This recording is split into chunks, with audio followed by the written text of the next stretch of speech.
Mari Tidak ada yang anarkis, silakan segera Bapak Kejaksaan Negeri. Saya tidak mau ada yang anarkis. Oke, siap. Maju. Pemuda Pancasila tidak ada yang tahu sama Adalah sahabat kita. Sahabat kita jangan diganggu. satu yang terpenting, itu akan maju. Ingat itu. Kepada pihak pengamanan, kami hari ini tidak bermaksud untuk anarkis. Tapi kami minta Kejaksaan Negeri yang sangat kita cintai, yang sangat pada harapan hari ini, pengadilan yang setinggi-tingginya. Mari, mana Kejaksaan Negeri?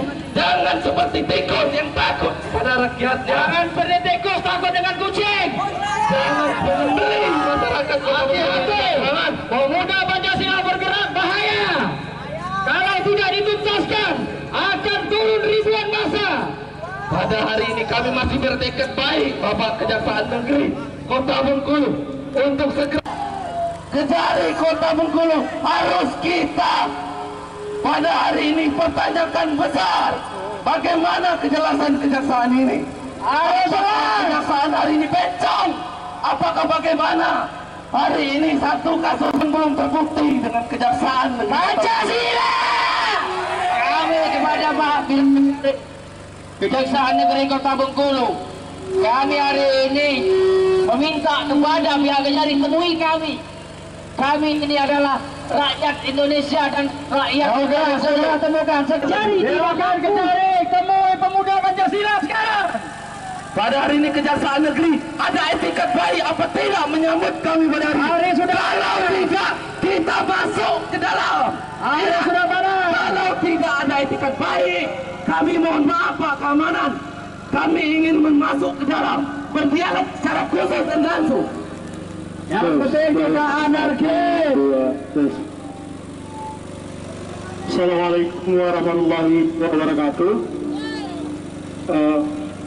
Merdeka! Pancasila! Pancasila! Pancasila!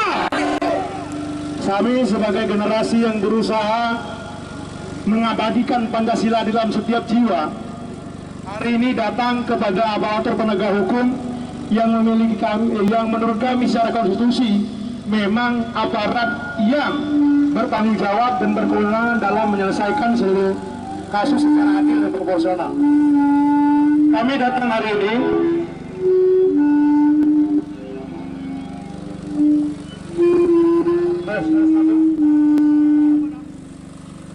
S12312. Kami datang hari ini meminta Kepala Kejaksaan Negeri Provinsi Kota Bengkulu untuk segera memberikan kepastian hukum terhadap kasus-kasus yang menurut kami selama ini diam, selama ini tidur. Kami melihat ada indikasi pihak Kejaksaan Negeri Kota Bengkulu ingin bermain di kata-kata proses. Pertanyaannya, proses itu ada batas waktunya.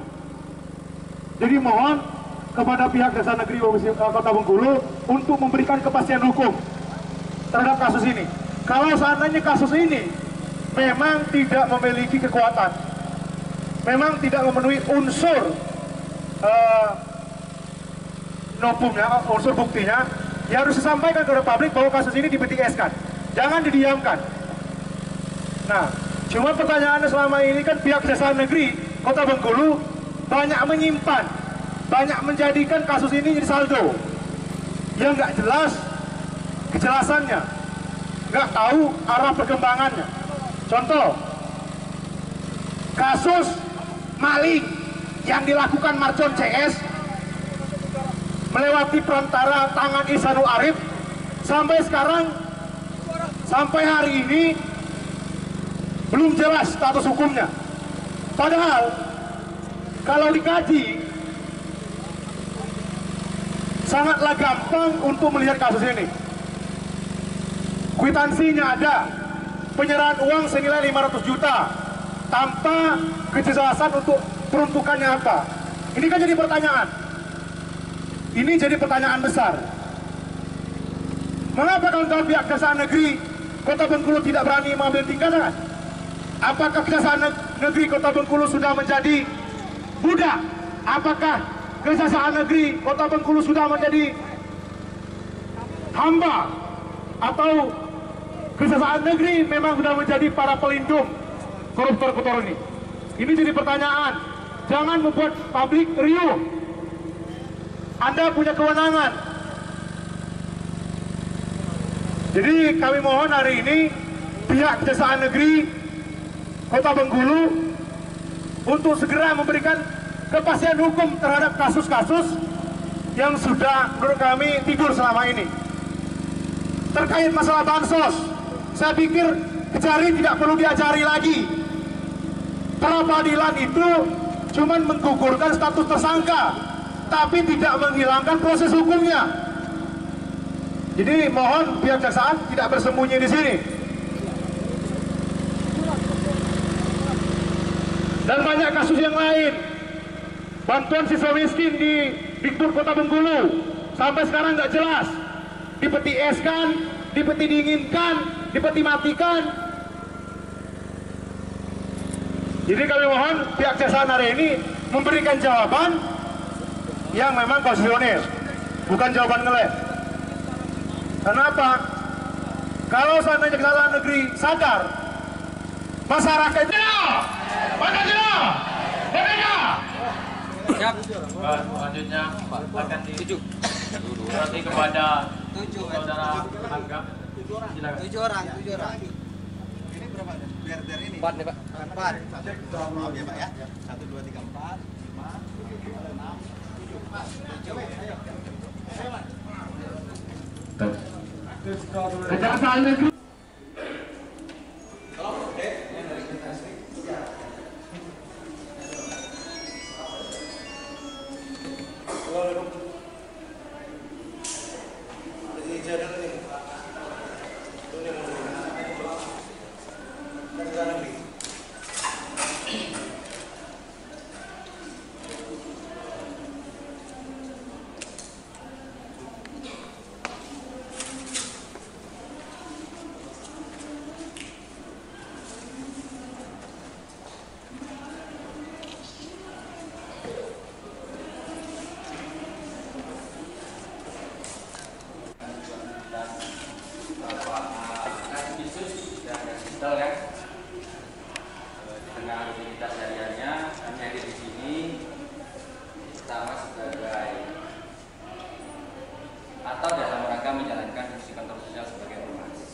Negeri pertama Pak, kami sampaikan, ya namanya masyarakat itu punya hak bertanya.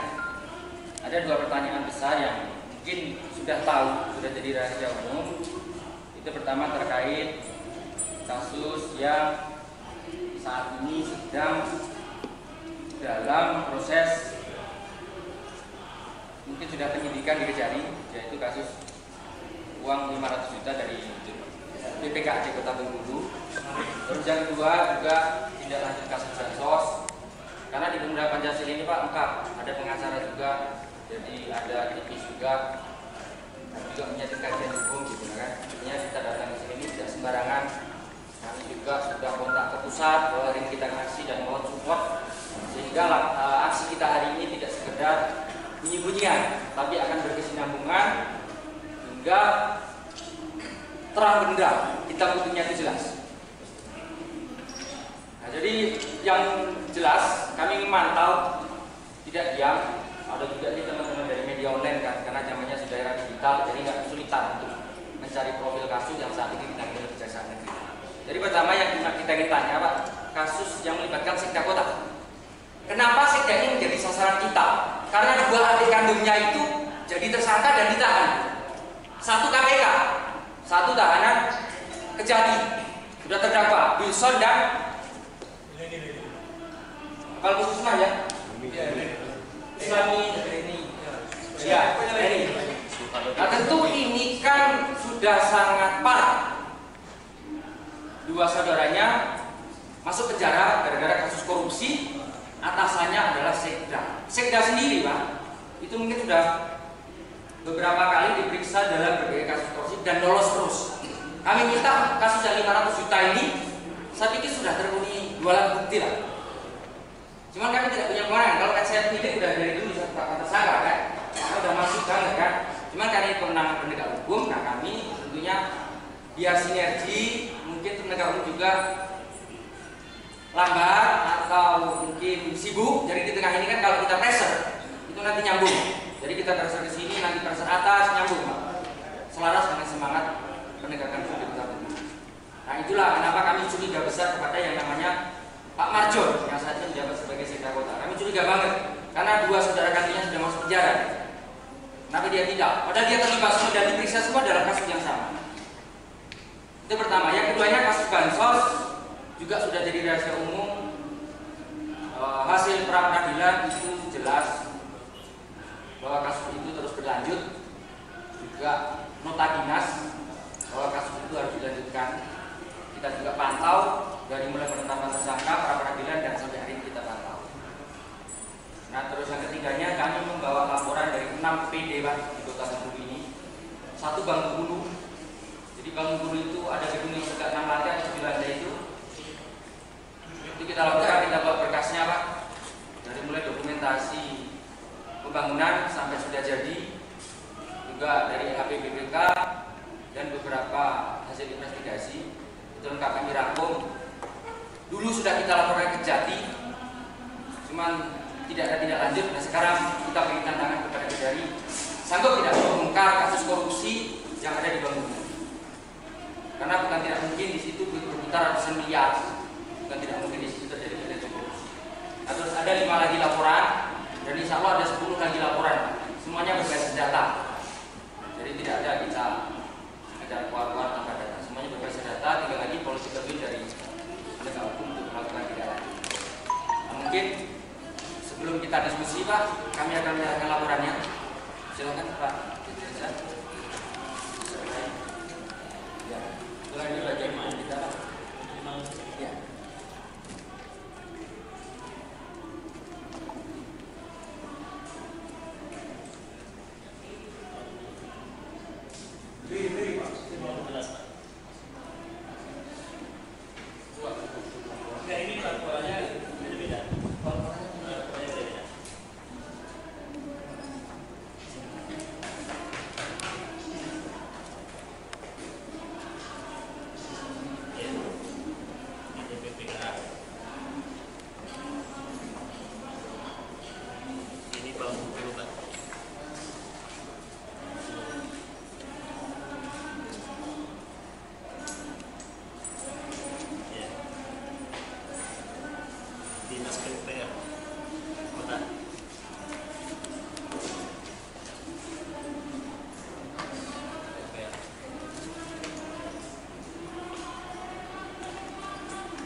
Simbolis Mas.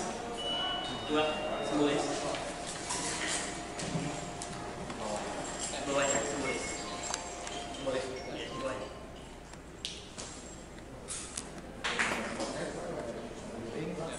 Dan kami pantau terus sampai kasus ini ada kepastian hukum di Kota Bengkulu ini. Kita pelajari berkas yang saudara berikan. Sejauh yang bisa kami lakukan akan kami lakukan dalam tindak pidana korupsi. Terima kasih.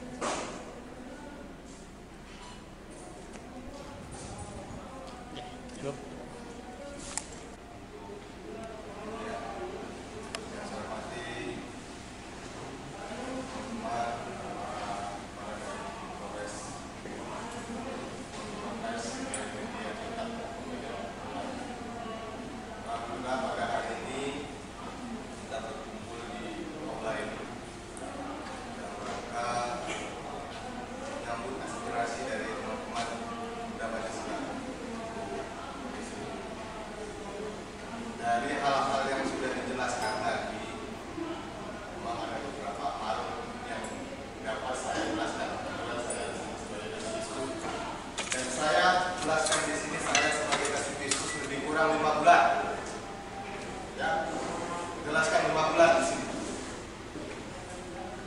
Kasus BM itu dari 2012, saya tegaskan. 2012 penyidikan. Zaman saya harus selesai. Dan alhamdulillah kemarin sudah kita lakukan penahanan. Kasus BM itu 28 miliar, Pak. Untuk dana PT Final sudah kita temukan. Banyak skala prioritas yang akan kita laksanakan di PT BM. Itu salah satu. Nanti saya jelaskan semua. Dan dalam hal ini saya tidak ada kepentingan di sini. Saya memang orang sini, saya jelaskan saya orang sini, tapi saya tidak ada kepentingan di setiap apa. Skala prioritas kita di BM juga banyak. Banyak lagi nanti di PT BM ini yang mungkin tidak menutup kemungkinan untuk kita jadikan tersangka. Saya kerja 24 jam, Pak. Itu saya bisa jelaskan. Saya kerja 24 jam. Saya di rumah, saya tinggalkan keluarga saya masih di depan laptop. Kenapa? Saya pengen zaman saya tidak ada tunggakan di rumah. Tepuk tangan dulu. Yang kedua, pertanyaan dari teman-teman tadi mengenai perkara BPPK. Perlu saya jelaskan, BPPK memang ada laporan dari mantan Kepala Dinas BPPK Pak M. Sofyan yang masuk ke bidang intelijen. Kalau tidak salah saya itu di tahun 2017. Jadi serah terimanya dari sprint intern dan Agustus itu sekitar bulan Januari 2018. Saya tegaskan ke tim, lead cuma 2 minggu saya bilang. Alhamdulillah dari lead kita naikkan jadi. Dari BPPK sendiri itu lebih kurang sudah 126 orang saksi yang sudah kita periksa.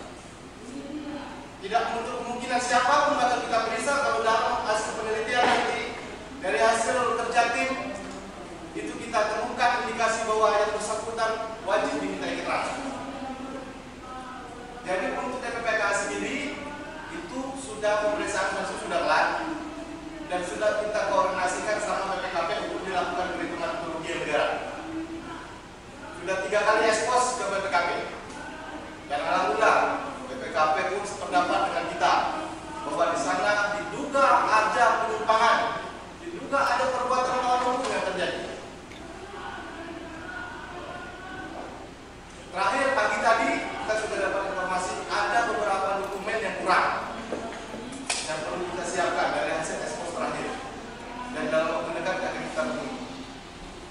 Saya dan tim punya komitmen dalam hal perkara-perkara yang masuk ke Kejaksaan Negeri Bengkulu itu tidak kita akan lama-lama tepat, tapi mohon pengertian karena bukan masalah ini saja yang kami hadapi, masih banyak perkara-perkara lain dan dalam hal ini harus ada skala prioritas. Jangan ini masuk, akhirnya nggak ada kelar. Jadi saya punya komitmen dengan tim selesaikan satu-satu. BM selesai, naik lagi di BPKA. BPKA selesai, ada lagi kasus apa? Kita selesaikan. Jadi komitmen kami, tolong kasihlah kepercayaan kepada kami bahwa saya sendiri sebagai kasih khusus mewakili pimpinan akan komitmen dalam penanganan perkara khusus. Kalaupun ada anggota saya ataupun saya sendiri yang bermain di dalam perkara ini, silakan bapak-bapak dan ibu laporkan. Itu saya tegaskan, silakan bapak-bapak dan ibu laporkan. Saya tidak main-main dalam penanganan perkara, tapi tolong kasih waktu kepada kami karena untuk penanganan perkara korupsi itu Pak bukan seperti kita Pak membalikan telapak tangan. Banyak aturan yang harus kita lihat. Seperti BPPKA sekarang, kita lihat bundanya apa, kita lihat perwarna bertentangan dengan apa. Bukan kita seperti penanganan perkara tidak pidana umum biasa 351, 378. Usulnya cukup memenuhi di dalam besar. Tapi tipikor tidak seperti itu Pak. Jadi saya mohon waktu pada teman-teman untuk BPPKA sendiri. Sekarang kita lagi berkoordinasi dengan BPKP. Ya, silakan kalaupun memang mau proses ke BPKP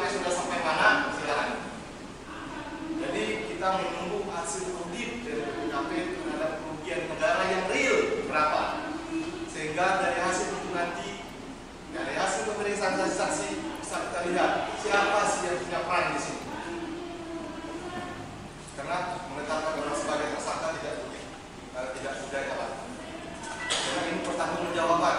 Lain saya pertanggungjawaban saya sebagai institusi saya, tanggung-jawaban saya ke atas juga.